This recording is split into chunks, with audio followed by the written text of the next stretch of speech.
Signori, buonasera. È particolarmente gradita questa occasione di avere tutti qui per l'inaugurazione di questa mostra della cosiddetta Bibbia di Marco Polo, di cui sentirete parlare meglio fra poco, ed è un evento di grandissimo rilievo.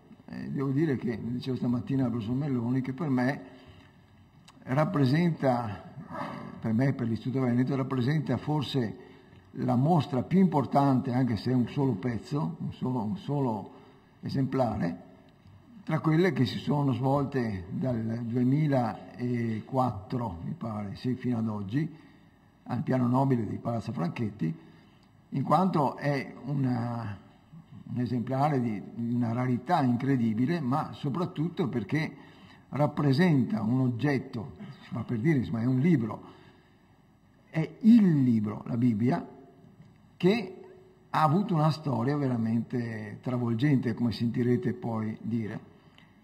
Sostanzialmente è un libro che ha viaggiato dall'Europa alla Cina, anzi in Mongolia, poi è arrivato in Cina prima ancora che fosse fondata a Pechino e poi, come sapete, è ritornato attraverso quali canali, ve lo diranno poi i relatori che si succederanno in questo racconto, per costituire adesso uno dei tesori della biblioteca laurenziana, Medicea Laurenziana di Firenze, come avete occasione adesso di sentire. E quindi io do inizio immediatamente a questa cosa, perché non voglio rubare parole a nessuno, al professor Melloni, che è segretario della Fondazione per le Scienze Religiose Giovanni XXIII dell'Università di Modena e Reggio Emilia. Grazie. Grazie a lei. Io sono molto grato al Presidente e all'Istituto dell'ospitalità che danno a questa Bibbia, che ormai confidenzialmente e rispettosamente noi chiamiamo Bibbietta, per la consuetudine che si è creata con essa. E quella che vedrete fra poco quando salirete di sopra è effettivamente una Bibbietta, è una Bibbia di 17 cm per 11, conservata alla Biblioteca Medicea Laurenziana, che è stata, grazie alla direttrice Valitutto e alle sue colleghe, una sponda essenziale per questa operazione di ricerca e di cultura. È una Bibbia che risale grosso modo alla fine degli anni 30 del XIII secolo, che è andata in Cina non molti decenni dopo essere passata per le mani di uno studente che ci ha fatto qualche notina. Se guarderete con attenzione nella pagina che sopra è esposta in condizioni di luminosità modesta, come richiede la conservazione del testo, vedrete qualche disegnino e glossina là in alto. Questa Bibbia è in Cina quando vi viene installata ai tempi di Giovanni da Montecorvino la prima gerarchia di vescovi latini, scende con la corte mongola a Kambalik, diventa patrimonio dei funzionari della corte dei Ming e viene da loro custodita per 4 secoli. Grosso modo, per darvi un'idea delle caratteristiche e della preziosità di questo oggetto, è uno dei reperti più antichi che noi abbiamo del passaggio dalle dinastie mongole a quelle Ming. È il reperto più antico e più lungo di conservazione che noi abbiamo dei rapporti fra il mondo latino, la Chiesa latina e la cultura cinese. È il reperto che ha una storia altrettanto straordinaria nel suo ritorno, dopo aver cavalcato senza sella naturalmente alla Mongola, dal Volga fino alla Mongolia, ritorna via nave da Macao fino alle Fiandre, insieme ad una serie di oggetti e chincaglierie e libri portati per cercare di convincere qualcuno dei sovrani europei a pubblicare la traduzione in latino di Confucio, iniziata ai tempi di Ricci e completata sotto Couplet, il gesuita che se la porta. Couplet se la porta spasso per l'Europa, le Fiandre, Parigi, Roma e poi di nuovo mentre torna a Parigi, finché la regala a Cosimo III de' Medici alla fine del Seicento, e Cosimo III la mette nella Biblioteca Medicea Laurenziana, dove resta fino ad oggi. In età napoleonica subisce dei danni drammatici. Nel filmato che vedrete in una delle sale accanto vi potrete rendere conto del deperimento che questo piccolo oggetto aveva subito, e tutta una serie di perizie, di competenze, di studiosi, di chimici, di codicologi sono riusciti a riportarla allo stato a cui vedete e alla sua fragilissima bellezza. Il lavoro sulla Bibbia è stato pubblicato dalla Enciclopedia Italiana, dalla Treccani, in un volume prefatto dal Presidente Monti, nel quale abbiamo cercato di mettere in luce quelle che sono le caratteristiche, i momenti di questa storia, che dice qualche cosa, credo, anche a noi oggi. Da un lato dice qualche cosa su quelle che sono le possibilità e gli strumenti di una relazione fra la cultura europea e quella cinese, che ha tante buone occasioni per ricordare la durata, la lunghezza, la profondità dei legami. Inoltre ci dice qualche cosa su una questione che, come è noto a tutti, è particolarmente sensibile oggi nella politica cinese, che è quella che riguarda i rapporti con la Chiesa latina, e questa Bibbia fa vedere che le difficoltà che oggi vengono dipinte come caratteristiche di un momento a noi vicino, in realtà sono tutte piuttosto parecchio più antiche, hanno durato parecchi più secoli. E poi questa Bibbia ci fa vedere cosa vuol dire tentare di fare un lavoro di valorizzazione. La cortesia dell'Istituto del Presidente Danieli, di Sandro Franchini, a cui sono molto grato, della Regione Toscana, di Arcus, dei donatori che hanno collaborato a questa impresa, ci ha permesso di tenere in equilibrio due cose essenziali. Da un lato quello che è il consumo di cultura, quello che noi faremo in questi giorni qua a Venezia e presto di nuovo anche altrove, e cioè la possibilità di usare le conoscenze necessarie, il rigore necessario per mettere a disposizione di tutti opere di questo genere, ma dall'altro di mantenere vivo quello che è lo sforzo per una produzione di cultura, un'attività di ricerca che ha bisogno di grandi specialismi per essere portata avanti. Sull'una e sull'altra cosa il lavoro sulla Bibbia ha dato dei frutti anche insoliti che vedrete di sopra, grazie all'Istituto di Fiesole. La Bibbia che viene qui esposta ha anche un percorso per non vedenti. Ci sono su una serie di tavoli e di leggii la riproduzione di didascalie in braille, c'è una cartina tattile, c'è un ciuffo di seta che consente di percepire la seta nella quale la Bibbia è arrivata, avvolta forse a Firenze, e c'è una copia della Bibbia per poter vedere con le mani la pergamena e sentirne il profumo. Ma non è solo questo tipo di occasioni che la Bibbia permette di valorizzare, non è solo questo tipo di lettura alternativa, diciamo così, che la Bibbia permette di valorizzare, consente anche di vedere, mi sembra in maniera molto plastica, quella che è una caratteristica della nostra ricerca. Questa è un'opera che, il lavoro sulla Bibbia, è un'opera che è un frutto di una collaborazione europea piuttosto vasta, che ha messo insieme molti soggetti, la competenza dell'editore Marchesi, che ha fatto un facsimile di una perfezione praticamente assoluta, la capacità dei restauratori che hanno ridato consistenza a questa Bibbia, la collaborazione fra un'istituzione pubblica, fra le più prestigiose d'Italia, con la Biblioteca Medicea Laurenziana, e le istituzioni di ricerca che ci hanno lavorato, insomma insegna non solo le cose di cui la Bibbia parla, ma insegna anche una grande opportunità che il nostro sistema della ricerca ha. Dicevo questa mattina con il presidente Danieli, non è un segreto di Stato, quindi lo si può dire.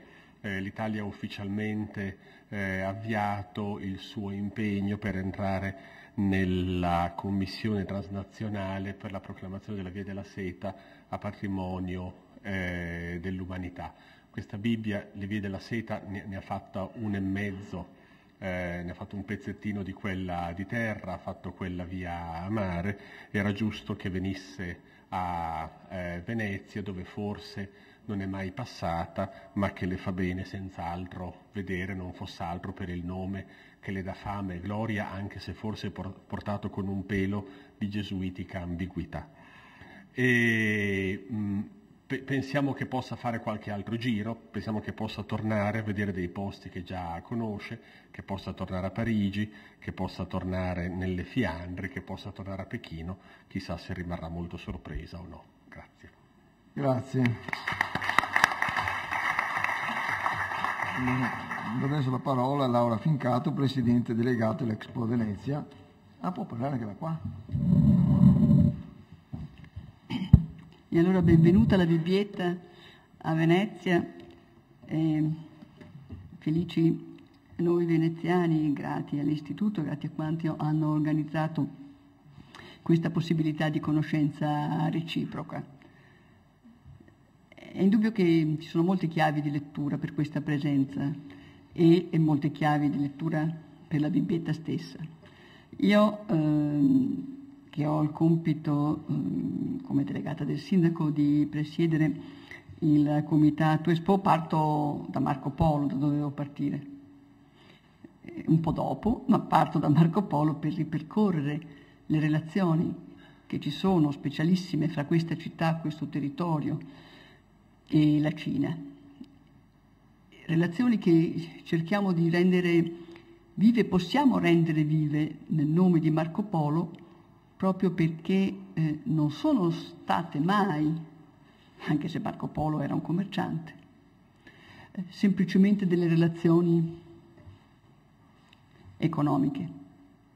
Sono relazioni di cultura, e dalla cultura parte una spinta a rinnovare anche l'economia di questa città, di questo territorio.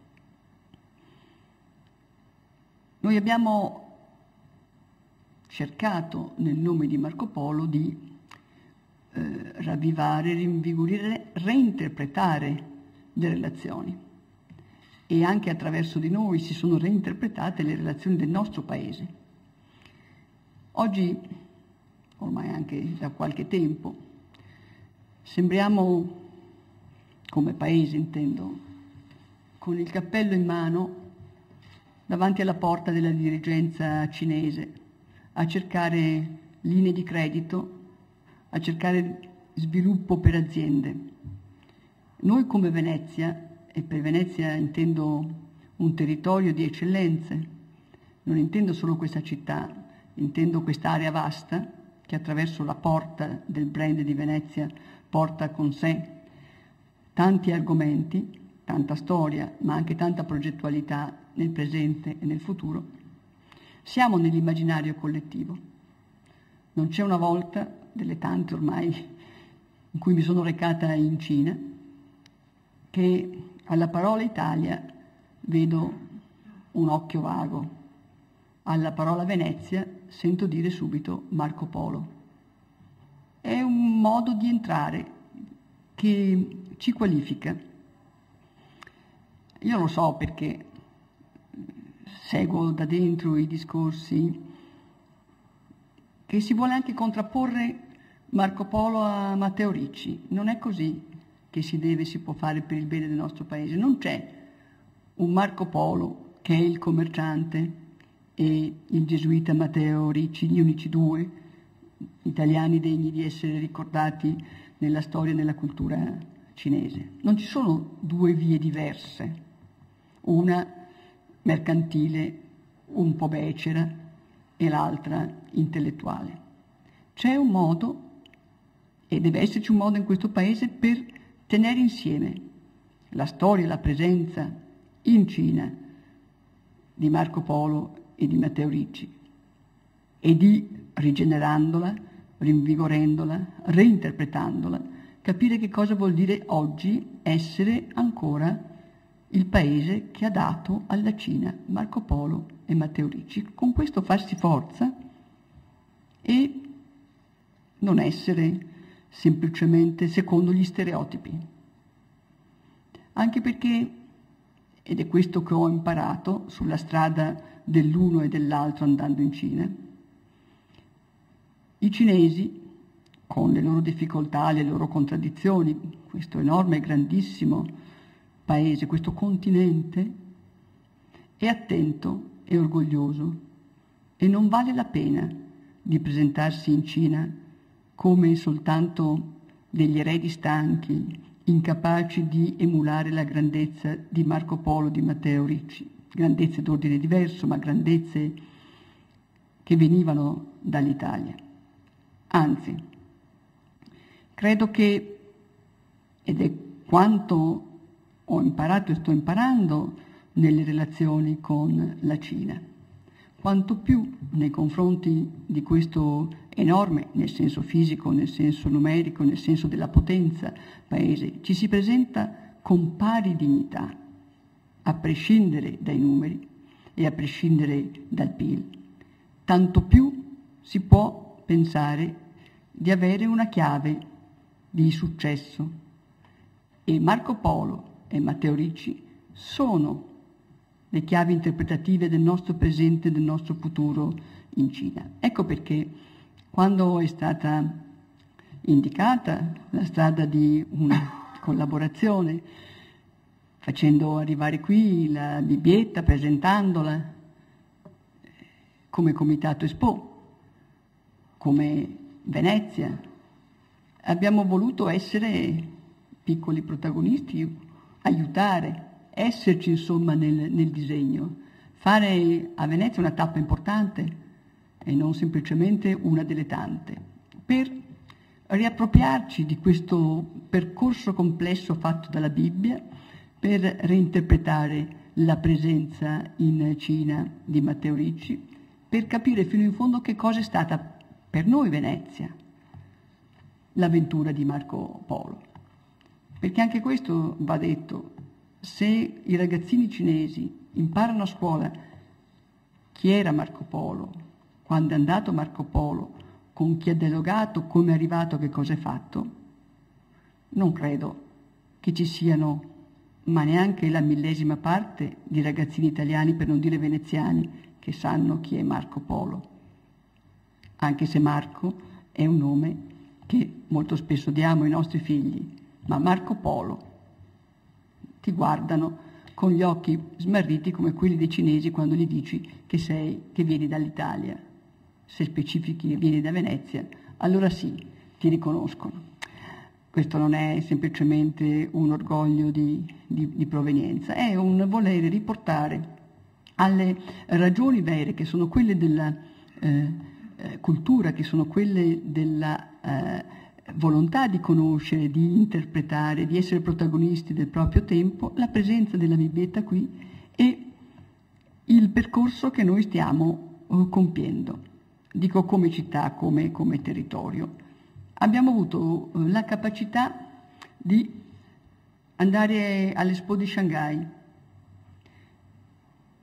È cominciato perché ci hanno invitato i cinesi, nel nome di Marco Polo, hanno invitato Venezia e Venezia ha risposto realizzando un proprio stand diverso da quello dell'Italia, un proprio stand, realizzando 6 missioni economiche, mostrando non tanto e non solo le cartoline o i filmati o i DVD, come si dice adesso, del Ponte di Rialto o della casa di Marco Polo, che non è neanche lì, voglio dire, senza entrare nella diatriba se veniva dalla Croazia o veniva dal centro di Venezia. Queste sono cose che fanno ricordare semplicemente che il grande imperatore Adriano non era nato a Roma. Il punto vero è che cosa si rappresenta di un territorio, che cosa ha rappresentato per Venezia, per la Repubblica allora, Marco Polo, che cosa rappresentiamo oggi noi per la nostra città quando andiamo in Cina, per il nostro territorio quando andiamo in Cina. Mostrare appunto non solo le trasformazioni di questa città, la storia di questa città, la grande cultura di questa città che nasce dalla presenza e dall'azione delle grandi istituzioni culturali che ci sono in questa città, sempre vive, sempre attente e non soltanto memori del passato e non soltanto in ricostruzione del passato, ma in proposizione del presente e del futuro. E i rapporti con la Cina sono continuati e continuano con le tante città cinesi, città d'acqua, che vengono in delegazione a Venezia, quasi mai. E lo sottolineo perché credo che sia giusto dare un riconoscimento ai cinesi, quasi mai semplicemente per consumare qualche ora in piazza San Marco o a visitare il ponte di Rialto. Vengono per imparare, vengono per ascoltare, vengono per vedere, vengono in un atteggiamento di ascolto che ci restituisce anche prestigio, perché allora non è vero che siamo spenti, che siamo datati e che siamo ormai consumati come paese o come città. Siamo ancora capaci di trasferire cultura. Questo è quanto viene dalla relazione oggi viva con la Cina, quanto ci pare di proseguire in un'azione di conoscenza e di scambio, ripeto, non soltanto mercantile, ingenerato dal viaggio di Marco Polo, facendo di quel viaggio memoria, ma soprattutto insegnamento delle modalità con cui si devono affrontare le realtà grandi, enormi e in tanta parte ancora sconosciute come la Cina. Credo che il viaggio della Bibbieta sia dentro questo ragionamento ed è per questo che dico ancora benvenuta, grazie di essere qui e buona visitazione intelligente a tutti.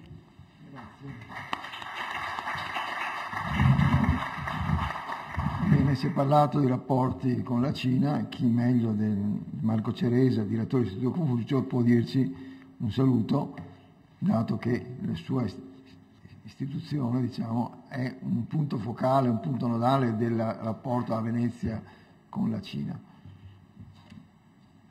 Buon pomeriggio a tutti. Io oggi qui rappresento, sono nella mia triplice funzione di delegato del rettore di Ca' Foscari per le relazioni con l'Asia, e già di per sé dimostra quale sia l'attenzione dell'istituzione che io rappresento e alla quale appartengo nei confronti dell'Asia e della Cina in modo particolare, e poi di docente del Dipartimento di Studi sull'Asia orientale e l'Africa mediterranea, che ha, vi ricordo, il più grande dipartimento di studi cinesi in tutto il mondo occidentale, al di fuori dalla Cina, se vogliamo misurare la grandezza naturalmente in successo di iscrizioni e di partecipazione, e inoltre come direttore dell'Istituto Confucio, che è un'istituzione dipendente dal governo cinese ed equivalente grosso modo alla Dante Alighieri, al Goethe, al Cervantes e al British Council, o a istituzioni di questo tipo, e che ha proprio come missione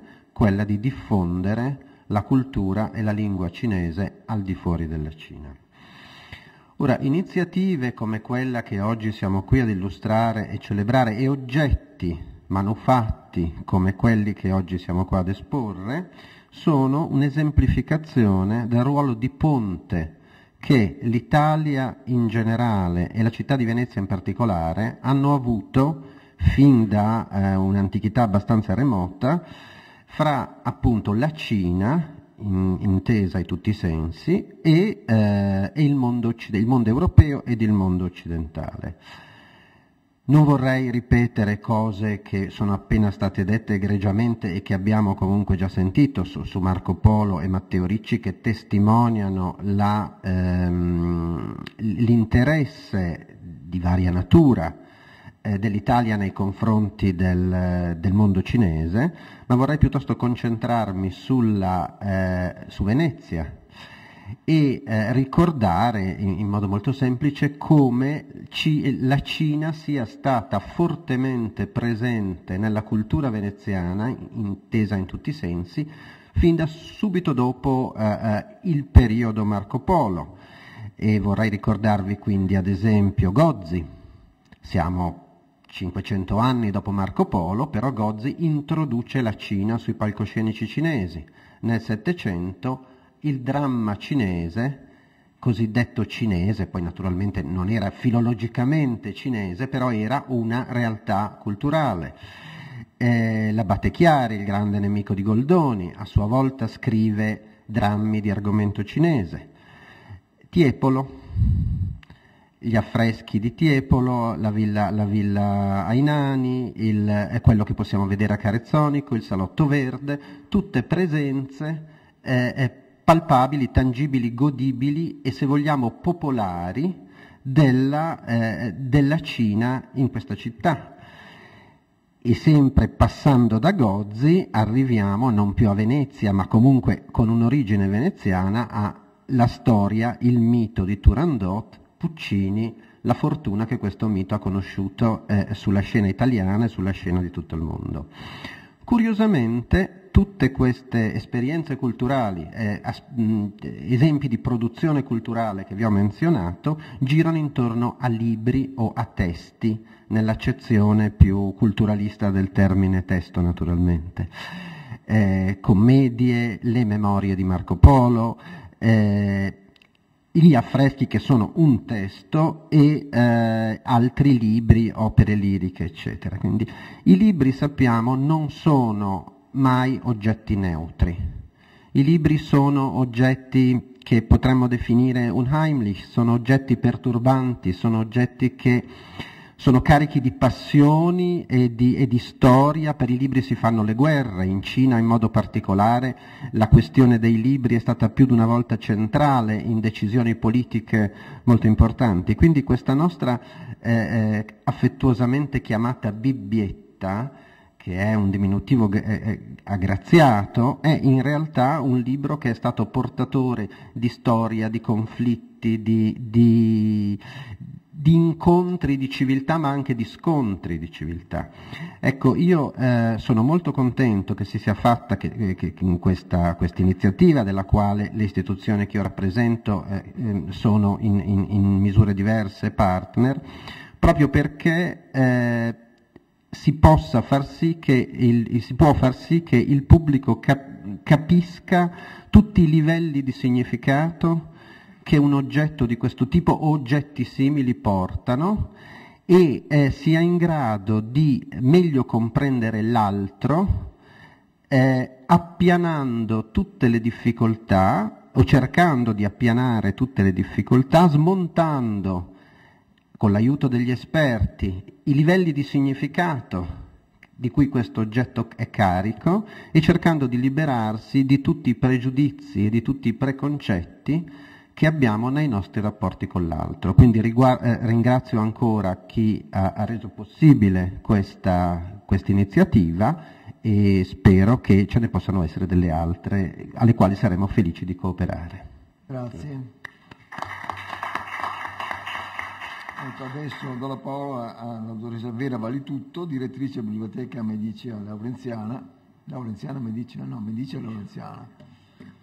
che è un po' la proprietaria legittima, non lei ma la biblioteca, della Bibbia di cui si parlava. Prego. Buongiorno a tutti. È stato già detto molto, e io fondamentalmente cercherò di essere molto breve e di invitarvi soprattutto di allinearmi in qualche modo a quanto è già stato detto, ma dal punto di vista istituzionale, di quella che è la responsabilità che proprio gli istituti culturali hanno, proprio in linea con quanto è stato detto a partire dal professor Melloni. Vi inviterei quindi soprattutto a riflettere su due aspetti fondamentali, su quello della tutela e della valorizzazione che, come tutti voi sapete, rappresentano le linee guida per ogni biblioteca, ma sicuramente per biblioteche come la Biblioteca Medicea Laurenziana, che ha appunto cimeli, documenti di tale valenza, con un carico diciamo nei confronti della comunità, dove questi due aspetti spesso difficili da coniugare, sicuramente impegnano in maniera particolare. All'interno di questo progetto Bibbia Marco Polo mi pare che questi due aspetti di tutela e di valorizzazione fondamentalmente hanno trovato una realizzazione assolutamente armonica. È chiaro quindi come quando circa 2 anni fa il professor Melloni, presidente della Fondazione per le Scienze Religiose Giovanni XXIII di Bologna, si è fatto promotore di un progetto complessivo che non era soltanto proporre il restauro della Bibbia di Marco Polo, ma era questo progetto a lunga gittata che si proiettava nel tempo, che prevedeva anche una serie di ricerche, di approfondimenti, proprio guardando a quella valenza che questo documento, questo codice, questo manoscritto particolarmente prezioso sta riuscendo di fatto ad avere, come in pratica stiamo vedendo. L'operazione di restauro è stata l'operazione, quindi è chiaro che questo progetto la Biblioteca Medicea Laurenziana lo ha accolto, lo ha sostenuto, lo accompagna con grande entusiasmo, con grande convinzione, così come il Ministero. E in questo progetto l'operazione di restauro è stata chiaramente l'operazione preliminare e parallelamente all'operazione di restauro, che è stato un restauro non facile, per 2 ordini di ragioni: per la delicatezza della fattura del codice, che appunto è vergato su una pergamena estremamente sottile, sottilissima, e per le condizioni che questo documento purtroppo per la sua storia si trovava, diciamo, ci si ritrovava. Era un cimelio della biblioteca e benché tale, tuttavia non era consultabile perché non era maneggiabile, non era, diciamo, poteva essere sfogliato. L'operazione di restauro è stata quindi l'operazione preliminare e parallelamente si è attivata l'azione, diciamo, per l'edizione facsimilare, che rappresenta una amplificazione dell'operazione di restauro di tutela e quindi proiettata verso la valorizzazione di questo documento che stiamo facendo viaggiare come codice oggi in buona salute, ma diciamo può ampiamente essere offerto alla circolazione e comunque viaggiare come testimone anche come facsimile.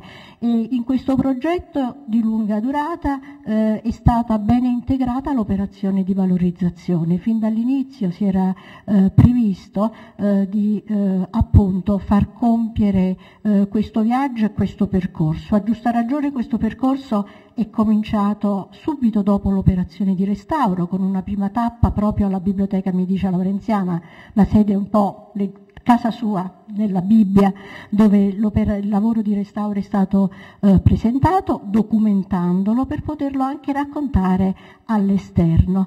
E poi il viaggio è proseguito da Roma a Prato, oggi a Venezia, e in questo, diciamo, sono particolarmente grata al presidente dell'Istituto Scienze Istituto Vene Scienze Lettere e Arti, che consente il prosieguo di questa operazione dalla quale, diciamo, una riflessione aggiuntiva sulla quale vorrei attirare la vostra attenzione è il fascino, che un po' è stato appunto il fascino che è strettamente legato al codice, al manoscritto. In altre parole è stato già affrontato questo tema, si è già detto della valenza dei libri, lo hanno già detto coloro che sono intervenuti prima di me. Ma dal punto di vista della biblioteca che io rappresento, ogni manoscritto ha una sua storia particolarmente affascinante, e nel momento in cui tale che, diciamo, si riesce a presentarsi come testimone non solo rispetto al passato, è un testimone spesso difficile da interrogare, che nel presente riesce ad essere un mediatore, un veicolatore di ulteriore dialogo, di ulteriore riflessione. E quindi mi premeva sottolineare in questo mio breve saluto questa operazione culturale di ampio respiro che secondo me dovrebbe rappresentare un vero e proprio modello, diciamo, quando parliamo di cultura e quando parliamo della possibilità che c'è di cooperare a livello di istituzioni tra pubblico e privato e nel campo delle rispettive responsabilità, proprio per far meglio, diciamo, per meglio rappresentare tutta una serie di problematiche che si riescono a concentrare anche intorno, anzi soprattutto in maniera anche un po' più neutra, intorno alla cultura. Cioè la cultura ha una forza e i documenti in particolare, lo ha detto benissimo anche il rappresentante dell'Istituto Confucio, che è assolutamente da non trascurare. Questo progetto Bibbietta Marco Polo, come vogliamo chiamarlo, sicuramente io credo rappresenti un progetto esemplare da imitare con altre, da replicare come è giusto fare con le buone pratiche. Ringrazio quindi di nuovo chi ospita questa nuova tappa, che è solo una nuova tappa pare all'interno di un percorso che si voglia proseguire, che è un percorso che prosegue non per farsi vedere, è un percorso che prosegue per ulteriori e nuovi approfondimenti, e quindi io lo trovo carico di contenuto perché porta avanti risultati, macina risultati ancora nuovi. Ringrazio ancora con l'occasione la Fondazione per le Scienze Religiose, il professor Melloni e tutti i suoi collaboratori che con costanza e convinzione in un progresso di crescita stanno, diciamo, sostenuti anche dalla Biblioteca Medicea Laurenziana, continuando a portare avanti questo progetto. Grazie. Grazie. Bene, adesso, prima di avere l'emozione di vedere questa famosissima Bibbia, lascio la parola però a due interventi specifici, quello del professor Gerardo Ortalli, dell'Istituto dell'Università Ca' Foscari di Venezia, e poi di Riccardo Saccenti, Fondazione per le Scienze Religiose Giovanni XXIII. Prego, Gerardo. Dunque, il mio compito è un po' quello di prospettare il contesto entro il quale avviene questo passaggio della Bibbia dal mondo latino all'Oriente estremo. E da Venezia è difficile non essere coinvolti in un'occasione come quella di oggi, che propone appunto un documento di straordinario valore non soltanto storico ma anche simbolico. Era difficile pensare che Venezia non fosse coinvolta in questa occasione, se non altro per il fatto stesso che nell'indicare l'oggetto si sia ricorsi a quel Marco Polo che funziona straordinariamente bene come segno dei primi rapporti del mondo latino con la realtà dello Estremo Oriente, insieme come sigla, quasi metafora, della civiltà veneziana e dei contatti tra l'Oriente e l'Occidente. Ottima scelta dunque, anche se la Bibbia con Marco Polo, come è stato detto più volte, in realtà nulla ha a che vedere. In effetti l'occasione nella quale questa piccola Bibbia, il cui grande valore è inversamente proporzionale alla sua importanza, è giunta in Estremo Oriente, pertanto in ogni caso quella ragionevolmente proposta, svolta da chi ha studiato finora l'oggetto, soprattutto dalla Fondazione per le Scienze Religiose Giovanni XXIII.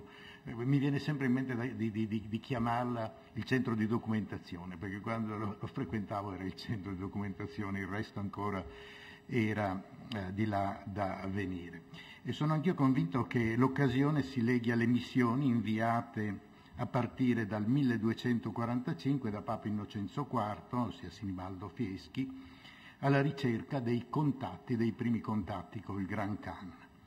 I tempi tornano, soprattutto torna la logica di questa interpretazione. Quei momenti furono proprio quelli in cui l'Occidente cristiano tentò per la prima volta un rapporto con l'Oriente mongolo dopo le fasi traumatiche dei primi contatti, con un mondo pressoché sconosciuto, dei tartari che sarebbero poi sempre più diventati cinesi in sostanza, se così si può dire. Poco più del nome era passato in Occidente per la prima volta nel 1224, quando la regina della Georgia, aveva scritto col suo connestabile, Berimbomba forse, Parti verso di qua, no, se ti sposti perché altrimenti da solo sto parlando. Ho l'impressione che sia troppo... Spostare, scusa, tu di qua un attimo. No, ma credo che sia proprio il tipo... Aspetta parlando tu di dietro. Sì. Vi dicevo, i primi segnali risalgono a quando la regina della Georgia col suo connestabile aveva scritto a Roma, a Papa Gregorio, Onorio III era allora, Papa Onorio III, giustificandosi per non aver potuto mandare il suo esercito in aiuto alle forze crociate in lotta contro i saraceni in Terra Santa, e dice che potevano venire perché erano impegnate a respingere un'incursione di mali homines che quasi non si sapeva nemmeno chi fossero a quel punto, erano una novità, erano le avanguardie tartare.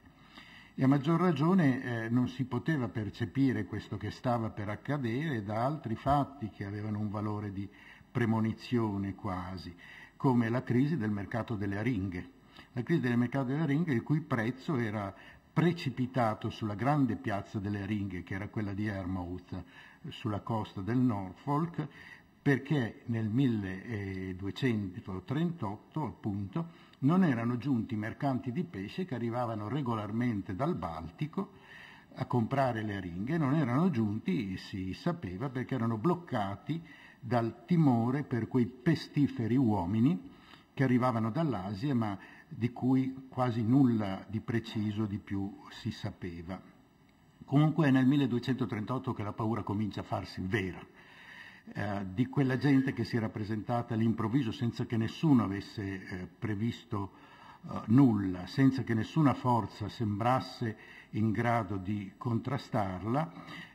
I primi dati di queste persone, che non a caso giravano col nome di Tartari nel riferimento al Tartaro di tradizione classica, qualche prima notizia era giunta nel 1238 stesso da frate Giuliano d'Ungheria. Giuliano d'Ungheria era uno di quei missionari che il re d'Ungheria, allora era Bela IV al tempo di frate Giuliano, inviava in quella mitica quasi Magna Ungheria, in quella terra dove dovevano essere rimasti in parte gli originari ungari prima del passaggio verso ovest, verso sud, prima del superamento dei Carpazi. Fu proprio l'ultima di quelle spedizioni missionarie che vide frate Giuliano rientrare portando le prime terrificanti notizie su questi diavoli scatenati che sembravano usciti dall'inferno. Naturalmente qui si riprende la leggenda medievale di Alessandro Magno, delle mura costruite per fermare Gog e Magog, ma a noi interessa quello che è la ricaduta della notizia portata da frate Giuliano. Numerosissimi, spietati, vero flagellum Dei, procedevano, spiega il frate, di successo in successo. Nelle terre invase non esitavano a uccidere i sovrani, i potenti, perché erano quelli che avrebbero potuto essere pericolosi. Tutti quelli che per il loro ruolo, per la loro capacità potevano portare le armi, diventavano la prima schiera dell'esercito che avanzava, e se non avessero combattuto sarebbero stati uccisi da chi veniva dietro. Per cui, come dicono le fonti, combattevano con ogni forza, cercando di morire davanti piuttosto che essere uccisi, trafitti dalle armi dei tartari. Lo facevano dunque con vigore, e si diceva che questa avanzata stava procedendo verso Roma. Dunque Giuliano d'Ungheria è il primo europeo che porta in Occidente delle testimonianze dirette su quello che stava accadendo sui confini orientali. Nel 1238-1239 si diffonde la prima paura, tanto più che Giuliano d'Ungheria aveva portato un ultimatum che arrivava da questo re Cain, in realtà era Batu Khan, era il signore, nipote di Gengis Khan, Khan dell'Orda d'Oro, uno dei Khanati in cui lo stesso Gengis Khan aveva diviso il territorio del suo impero. in quanto messaggero celeste, questo messaggio intimava al re d'Ungheria di non dare aiuto ai nemici dei mongoli, perché altrimenti la punizione sarebbe stata gravissima. E il timore si era trasmesso fino a Roma di Papa Gregorio IX allora. Erano gli esiti di quella vicenda che aveva visto Gengis Khan nel giro di un tempo in fondo straordinariamente breve trasformare le sparse tribù mongole in una macchina di guerra straordinaria, vincente. Aveva costruito il più grande impero che si fosse mai visto. Alla sua morte nel 1227 il sovrano universale lasciava un dominio che andava dalla Siberia al Caspio, dalla Persia al mare del Giappone, dal Kashmir al Tibet, e era destinato a crescere ancora in più di una direzione. La gravità del momento però l'Occidente cristiano l'avrebbe misurata in verità nel 1241-42. Già nel 1237 i cavalieri mongoli avevano attraversato il Volga. Nel 1938 in Russia il gran principe Yuri II era stato travolto, ucciso in battaglia, l'esercito distrutto. Nel 1240 Kiev, che era l'antica capitale, la metropoli ecclesiastica della terra di Rus, ossia Ucraina occidentale, Russia occidentale, Bielorussia, finiva Kiev ridotta in cenere. Tutto era pronto per la conquista dell'Ungheria, che allora era un grande Stato, non era la piccola nazione che oggi noi conosciamo. E sull'Ungheria bisognava puntare per il controllo di quella pianura che era preziosa per le cavalcature di un esercito ormai lontano dalle basi di partenza. E nel 1941 le truppe ungheresi di Béla IV erano sbaragliate in prossimità di Budapest. 3 giorni prima, su un altro scacchiere, nella battaglia non meno sanguinosa di Liegnitz, siamo nella Polonia sud-occidentale, erano state annientate le milizie di Enrico II di Slesia. Il fronte antimongolo stava dissolvendosi. L'estate porta un po' di respiro, qualche illusione, ma è un'illusione semplicemente perché per i mongoli abituati ai territori freddi l'estate non era adatta a combattere. E quindi appena si avvicina l'inverno, alla fine della calda stagione, il conflitto si riapre con le devastazioni dell'Ungheria, l'occupazione della Transilvania, un Natale eccezionalmente freddo.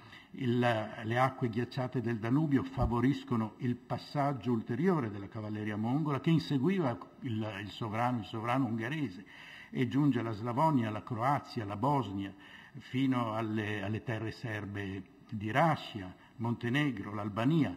Nella primavera del 1242 si profila all'orizzonte l'attacco al Sacro Romano Impero. Vienna è ormai sotto tiro.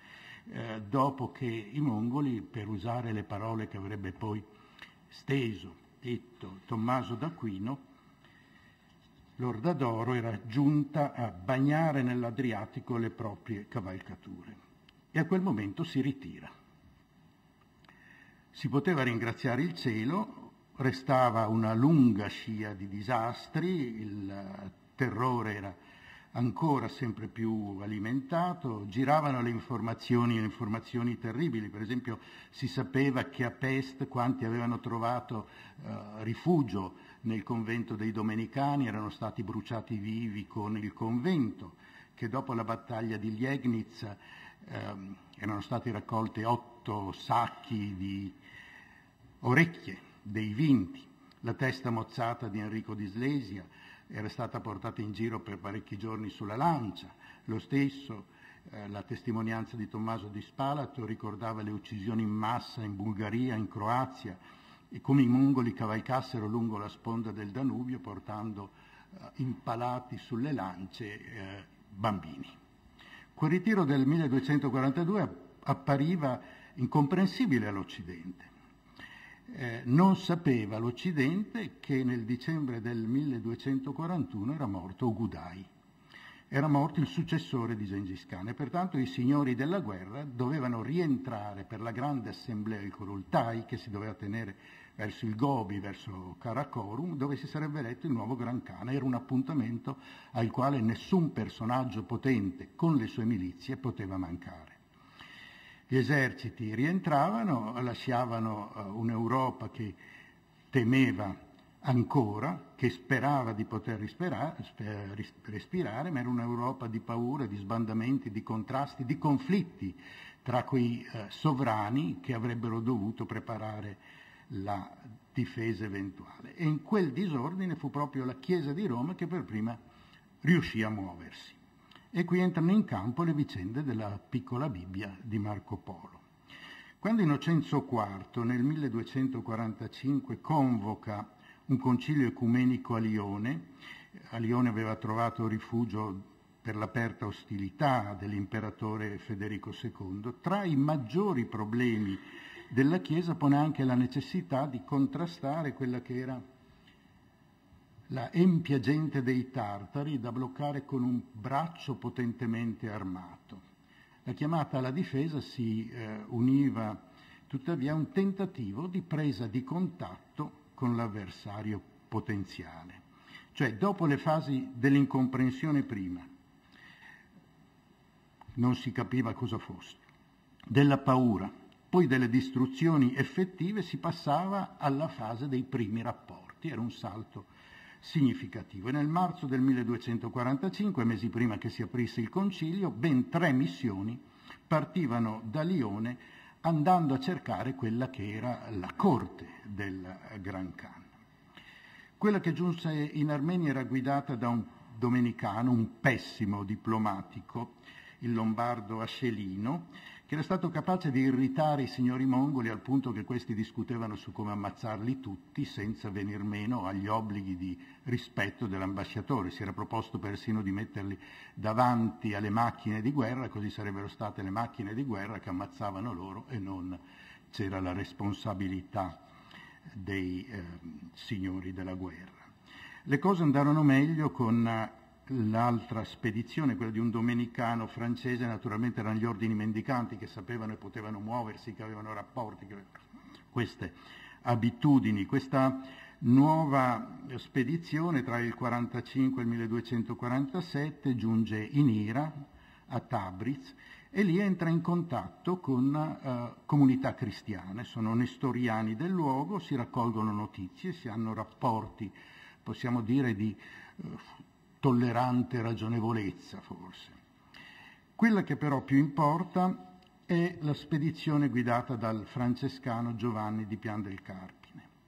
Non soltanto perché quando torna Giovanni di Pian del Carpine mette a punto una relazione straordinaria, la Historia Mongalorum, che porta in Occidente una conoscenza della realtà imperiale orientale, straordinariamente nuova, straordinariamente ricca, ma anche perché è il primo uomo d'Occidente che giunge con un ruolo preciso fino alla corte del Gran Khan nei pressi di Karakorum. E per di più è lì al momento in cui il nuovo sovrano, il nuovo Gran Khan Guyuk, viene eletto. Gli esiti delle missioni non furono quelli sperati. Da Innocenzo IV erano partite 2 bolle, stese nel maggio del 45. La prima, decisamente più lunga, che dà ragione di quella che era la priorità per il Papa, era una sorta di vera lezione di catechismo. La seconda, assai più breve, chiedeva ragione delle devastazioni, degli atti di guerra e suggeriva anche adombrava una impossibile, implausibile alleanza in funzione anti-saracena, e l'esito fu naturalmente negativo. Quello che tornava come risultato di queste missioni era un ultimatum. In sostanza, le devastazioni e i massacri erano colpa dell'Oriente Latino, che non aveva accettato il grande messaggio del Gran Khan e dei suoi successori, cioè di Gengis Khan e di Guyuk, e il precetto ordinava, non proponeva. Tutte le terre, da dove sorge il sole a dove tramonta, ci sono state concesse, ed è la potenza di Dio a permetterlo. E se si vorrà la pace, tu, Papa, dovrai venire di persona alla testa dei tuoi re, tutti senza eccezione, a renderci servizio e omaggio. Allora saremo certi della vostra obbedienza. Questo sembrerebbe il segno di un fallimento. In realtà si era aperto un canale che fino ad allora era impensabile. La stagione degli ultimatum sarebbe fra l'altro ben presto finita e restava piuttosto la logica dell'incontro, della trattativa, che ormai coinvolgeva anche i poteri laici dopo i primi passi compiuti dalla realtà ecclesiastica. Penso alla missione, anche questa peraltro fallimentare dal punto di vista diplomatico, inviata nel 1249 al Gran Khan da Luigi IX. Luigi IX era il re di Francia, in fama di santità, che era impegnato allora nell'impresa crociata e pensa di nuovo concretamente a un'alleanza. Si potrebbe forse pensare anche ad allora, per il passaggio della piccola Bibbia di Marco Polo, però faticherei a collegare la modestia quasi commovente di questo oggetto quasi da tasca a quanto il sovrano francese invece inviava come dono principale al Gran Khan. C'era qualche frammento della vera croce, una cappella portatile che era riccamente decorata, in forma di tenda naturalmente, e in tessuto scarlatto, con tutti gli apparati per la celebrazione del sacramento della messa. Piuttosto allora vale il richiamo a Guglielmo di Rubruck, francescano fiammingo, era partito per le terre dei Mongoli nel 1253, era spinto da una vocazione missionaria nella logica del Servitium Dei, anche se portava con sé pure una lettera di Luigi IX. Comunque chiarì bene allo stesso Gran Khan, allora era monche, che gli consegnava un altro messaggio da riportare in Occidente, che lui e i suoi ambasciatori i suoi colleghi non erano ambasciatori in missione, diceva esplicitamente non chiamateci ambasciatori. Quindi la grande probabilità rimane in una di quelle 3 missioni partite dal 45. Se ci sono 2 minuti vorrei dire soltanto che è impensabile Marco Polo. È impensabile Marco Polo anche se le date di questi manoscritti erano date di vita lunga, ma è impensabile perché un mercante non partiva con una Bibbia. Un mercante aveva il suo libro da sacca, dove c'erano i pesi, le distanze, le indicazioni commerciali, tutto quanto. C'erano anche le preghiere che doveva dire, il calcolo della Pasqua, se stava molto lontano per sapere quando celebrarla, tutte queste cose, ma giaculatorie, ma non certamente partiva con in tasca una Bibbia. Se si volesse fare un po' il gioco di puntare su quale di quelle 3 missioni abbia poi lasciato in Oriente la piccola Bibbia, forse io penserei a Giovanni di Pian del Carpine, che più addentro era entrato nelle alte sfere dell'impero. Certo anche Longjumeau, quello che si era portato in Armenia, aveva avuto rapporti con le comunità cristiane, con i loro esponenti, ma però va anche ricordato che in terre più lontane se ne incontravano altre di queste comunità e anche la madre del noeletto Guyuk era cristiana, nestoriana ma cristiana. Però a parte i giochi di società, restando alle cose serie, quello che importa comprendere è il contesto di tragedie e paure in cui una piccola Bibbia da tasca poteva diventare il segno di un legame difficile quanto sperato. Grazie. Grazie. Dopo questa interessantissima descrizione delle vicende nelle quali questa Bibbia ha cominciato a muoversi, sentiamo il seguito. Grazie. Io ho il compito stasera di presentare il manoscritto che vedrete tra poco esposto su nella teca, cercando di così provare a tracciare una sorta di piccola scheda biografica di questo oggetto a partire dalle sue caratteristiche, direi codicologiche e paleografiche, e dal contesto nel quale questo oggetto è stato realizzato e poi ha conosciuto i suoi primi decenni di vita. Un oggetto che nella sua denominazione ufficiale è il Pluteo III Capsula 1 della Biblioteca Medicea Laurenziana e che prende la denominazione Bibbia di Marco Polo da un'indicazione fornita dal padre gesuita Philippe Couplet, che donò il manoscritto a Cosimo III dei Medici nel dicembre, verso la fine di dicembre del 1685.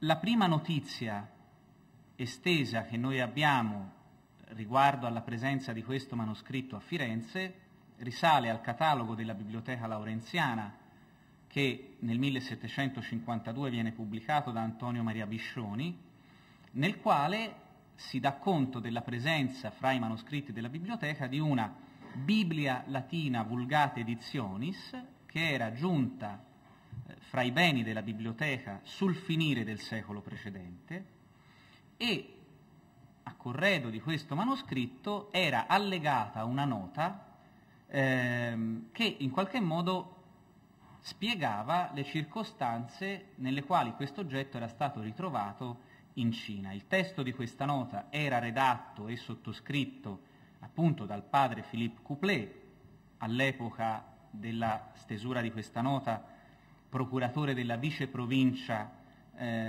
cinese della Compagnia di Gesù, che era noto, diciamo, a livello nella cultura europea per essere il principale autore di quell'opera che è il Confucius Sinarum Philosophus, che nel 1687 offrì la prima presentazione sistematica di quello che è il pensiero confuciano all'Europa moderna.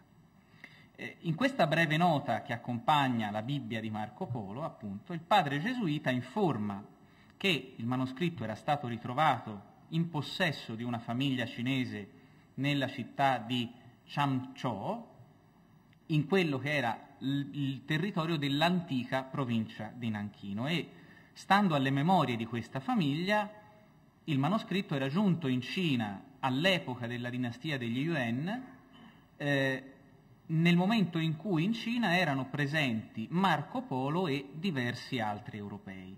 Quindi, stando alla indicazione di Couplet, verso la fine del XIII secolo.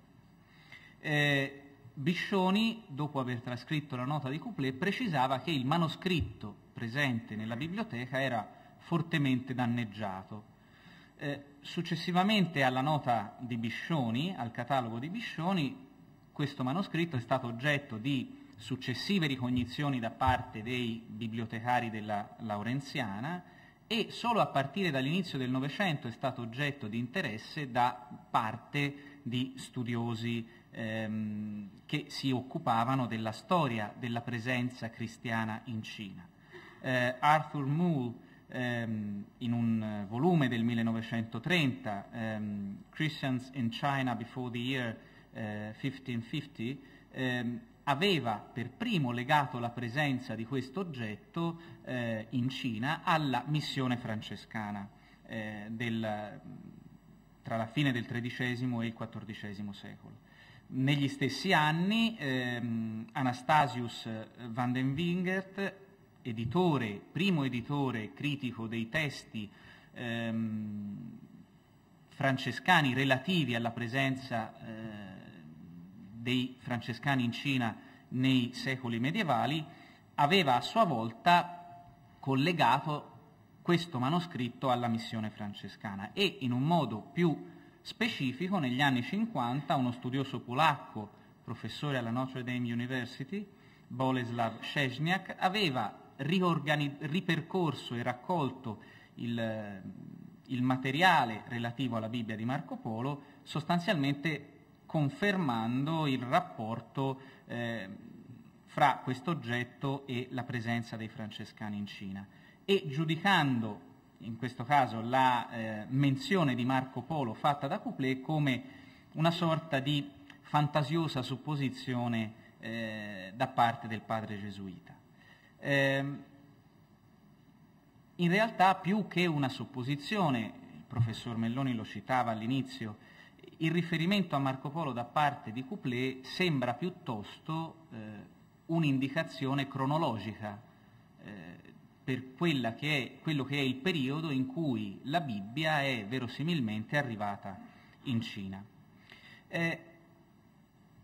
Questo oggetto, che appunto è stato oggetto di restauro e studi negli ultimi mesi, ha tuttavia delle caratteristiche peculiari che permettono in qualche modo di ricollocarlo in un preciso momento storico per quello che riguarda la sua realizzazione e la sua genesi, e in un preciso contesto culturale e religioso. Si tratta di una Bibbia da mano, una Bible de poche, di piccolissime dimensioni, 16 centimetri e mezzo per 11, che diciamo, per le caratteristiche codicologiche che ha, può essere ricollegata agli atelier di copisti che operavano intorno alla neonata Università di Parigi nei primi decenni del XIII secolo. Ora, il genere di manoscritto, appunto una Bibbia da mano o Bibbia portabile, come si usa definire questo tipo di codici, rinvia a un contesto appunto animato da nuove istituzioni culturali, come sono appunto le università che nascono all'inizio del XIII secolo, ma anche alla creazione dei primi studia generalia degli ordini mendicanti che proprio nei primi decenni del XIII secolo nascono e iniziano ad avere uno straordinario successo nel panorama della Christianitas latina. In questo clima culturale le scuole teologiche già a partire dalla metà del XII secolo avevano concentrato sulla Bibbia la loro attenzione e la loro attività di studio e di insegnamento. La Bibbia era in qualche modo diventata il centro di un'enorme attività culturale che, per esempio, nel XII secolo aveva dato luogo alla realizzazione per fasi di quella che è la glossa ordinaria, che è il principale strumento di commento alla Bibbia che poi rimarrà in uso fino all'età umanistica. Legata a questa attività di studio della scrittura emerge, fra la fine del XII e l'inizio del XIII secolo, emergono una serie di esigenze. In primo luogo quella di avere a disposizione un buon testo della scrittura, cioè un testo che fosse in qualche modo uniforme e quindi fosse la base ideale per un'attività di insegnamento e di studio. Si voleva da un lato eliminare una serie di errori, vorrei dire di carattere filologico, di cui si comincia a prendere coscienza, che ricorrono all'interno dei vari codici disponibili, e dall'altro lato questo tipo di coscienza aveva portato alla scoperta dell'esistenza di recensioni diverse del testo biblico. In qualche modo nasce qui un'attenzione alla littera del testo sacro che in qualche modo porta alla creazione di manoscritti come la Bibbia di Marco Polo. La Bibbia nel passaggio dal XII al XIII secolo diviene un libro che intanto diviene un volume unico. Ancora all'inizio del XII secolo è molto raro trovare manoscritti, codici che contengano l'intera scrittura.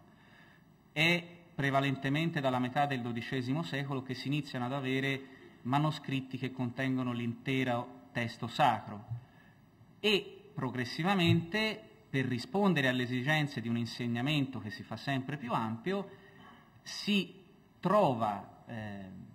elaborano delle tecniche di realizzazione dei manoscritti che portano a diminuire le dimensioni di questi codici in modo da renderli più maneggevoli e più trasportabili, e si arriva appunto alla creazione di manoscritti di piccole dimensioni in cui il registro di scrittura viene ridotto in modo considerevole e si offre così a studenti e insegnanti la possibilità di utilizzare manoscritti della Bibbia facili da trasportare e utili per le attività di insegnamento.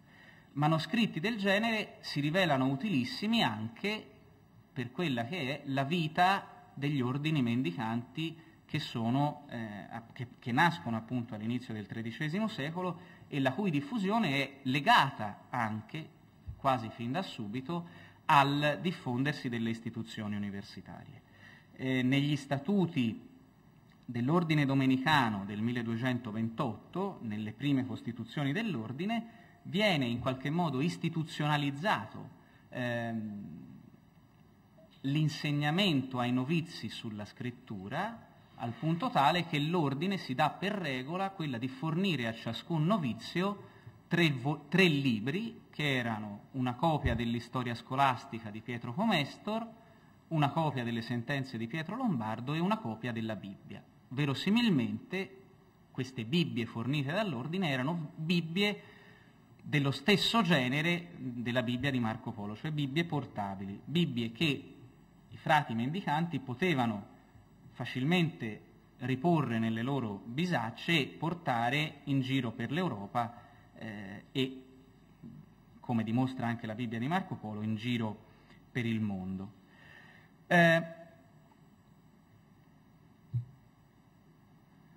La Bibbia di Marco Polo, oltre ad avere un particolare interesse per quella che è la storia singolare, un manoscritto che dall'Europa arriva fino in Cina, vi resta per 300 anni e poi, grazie alla Compagnia di Gesù, ritorna in Europa, questo manoscritto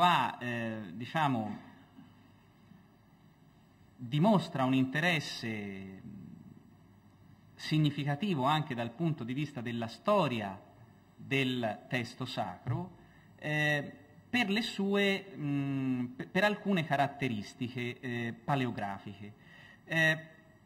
Il testo della scrittura, che è copiato all'interno del manoscritto, appartiene a una recensione della scrittura che era in uso tra la fine del XII secolo e l'inizio del XIII secolo nel nord della Francia e nel sud dell'Inghilterra.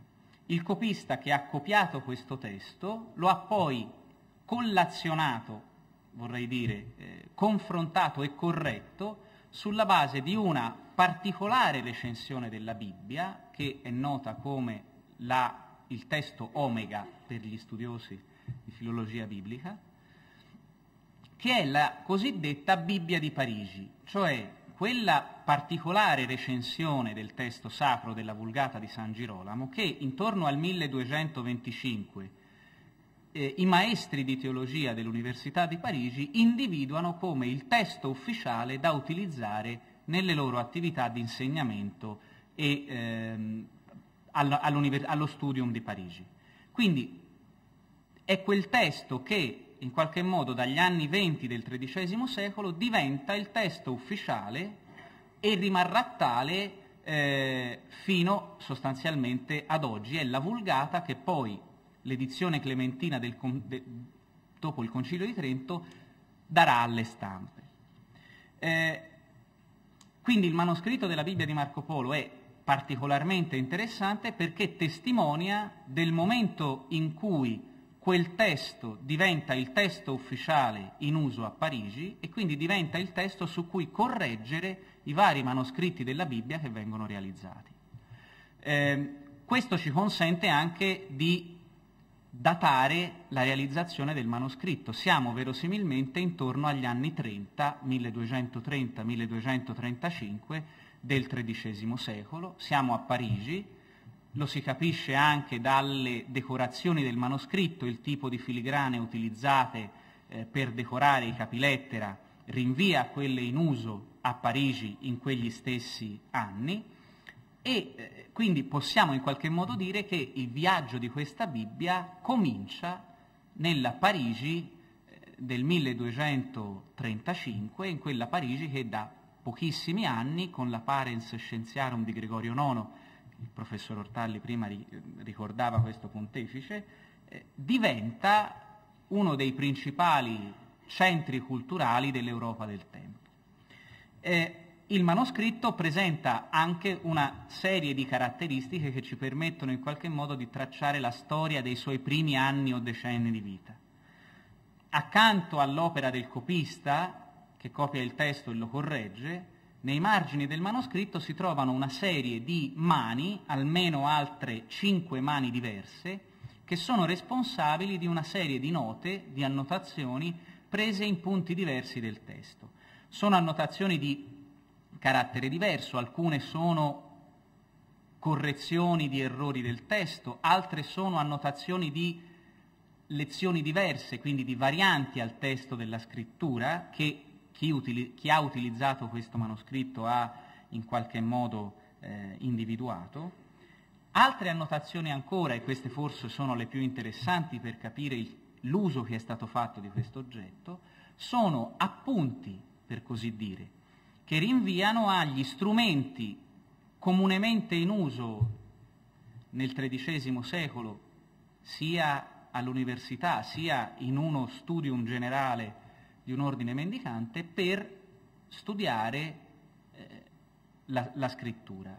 Sono annotazioni cioè che rinviano o alla glossa ordinaria o alle postille di Ugo di Saint-Cher, che dal 1233 circa diventano l'altro grande strumento di supporto allo studio della scrittura. Sono un commento cursorio all'intero testo sacro che i domenicani dello studio di Saint-Jacques, coordinati da quello che era allora il domenicano che all'Università di Parigi insegnava teologia, Ugo di Saint-Cher, che sarà il primo cardinale dell'ordine qualche decennio dopo, realizzano e mettono a disposizione della cultura del tempo. Quindi sono annotazioni che in qualche modo rinviano a un uso di questo manoscritto nel contesto o universitario o di uno studium generale. Un terzo genere di annotazioni, ed è l'ultimo su cui mi soffermo, è particolarmente interessante perché può essere una traccia del rapporto fra questo oggetto e la missione francescana in Cina. Una di queste mani, una mano tarda dal tratto che la contraddistingue, ha vergato una serie di notabilia nei margini di alcuni passi specifici della scrittura, in particolare di alcuni passi del libro di Neemia e di alcuni passi della prima lettera ai Corinzi di San Paolo. Tutti passi accomunati dall'oggetto a cui sono collegati, e cioè l'idolatria.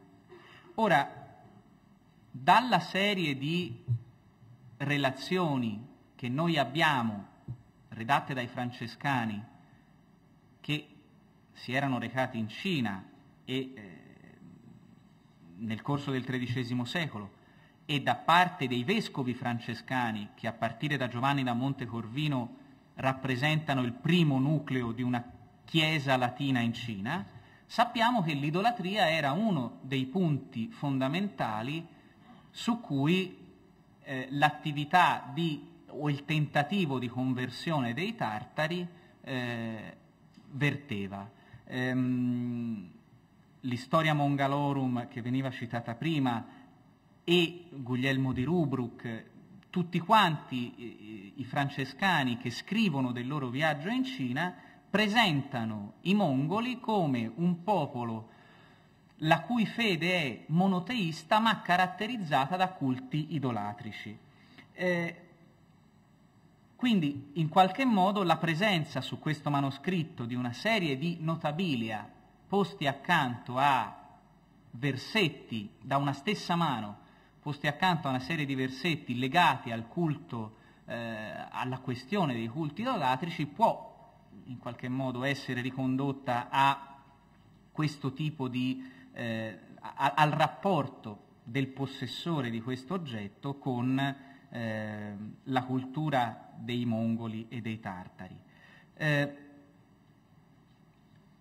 certamente non abbiamo, si tratta di una supposizione certamente affascinante, ma verosimilmente compatibile col tipo di uso che di un oggetto del genere poteva essere fatto. Notabilia del genere servivano in sostanza a evidenziare una serie di passi della scrittura destinati poi a essere inseriti all'interno di un'omelia o di una predica, quindi di quella che era una delle attività canoniche di un mendicante del tempo. Quindi in qualche modo le differenti mani presenti sul manoscritto, le sue caratteristiche codicologiche e paleografiche testimoniano di come questo oggetto da un lato racconti del rapporto fra Cina ed Europa che fra XIII e XIV secolo si sviluppa.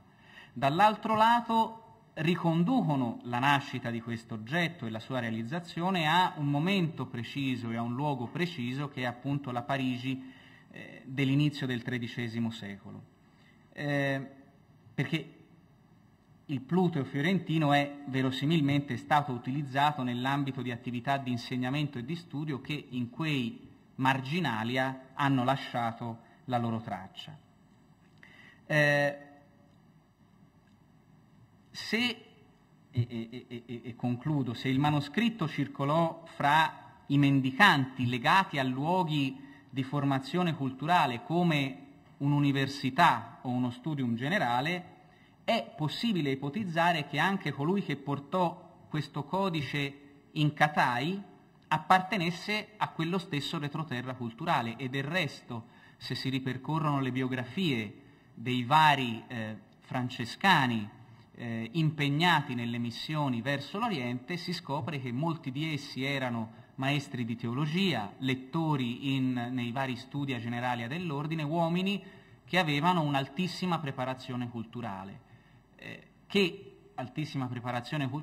del resto comincia ad essere prescritta sia dalle costituzioni degli ordini, sia da una serie di atti pontifici, fino ad essere sanzionata dal Concilio di Vienne del 1311-1312, che istituisce addirittura delle cattedre nelle principali università europee, potremmo dire oggi di lingue e letterature orientali, cioè delle cattedre di insegnamento del greco, delle lingue orientali, dove dovevano essere preparati i membri degli ordini destinati a intraprendere i viaggi in queste terre lontane. Quindi la Bibbia in qualche modo ci aiuta con queste sue caratteristiche anche a tracciare una specie di profilo dell'anonimo mendicante che l'ha portata in Cina. Un anonimo mendicante che appunto Giovanni da Pian del Carpine, Guglielmo di Rubruck, Giovanni da Montecorvino è certamente qualcuno che nella memoria della famiglia cinese, a cui poi questo manoscritto è appartenuto per oltre 300 anni, è qualcuno che ha segnato la memoria di questa famiglia cinese e che ha consentito poi a questo manoscritto di sopravvivere, seppur danneggiato, e poi di ritornare in Europa e infine a Firenze con i padri gesuiti. Grazie. Bene, allora con questo si conclude, nelle parole dello stesso titolo, diciamo, di questo pomeriggio, In via in seculis, questa storia veramente interessantissima di questa Bibbia, e una storia di 700 anni di rapporti tra Italia e Cina, così diciamo cuciti da questa bella storia.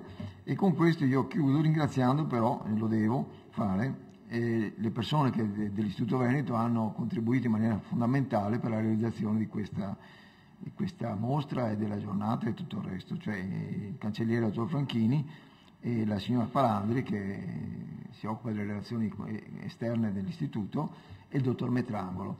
Quindi con questo e con la specificazione dell'orario di visita, la mostra è aperta tutti i giorni dalle 11 alle 18, io adesso vi lascio all'emozione di andare a vedere la Bibbia. Grazie a tutti gli intervenuti e ai relatori in particolare.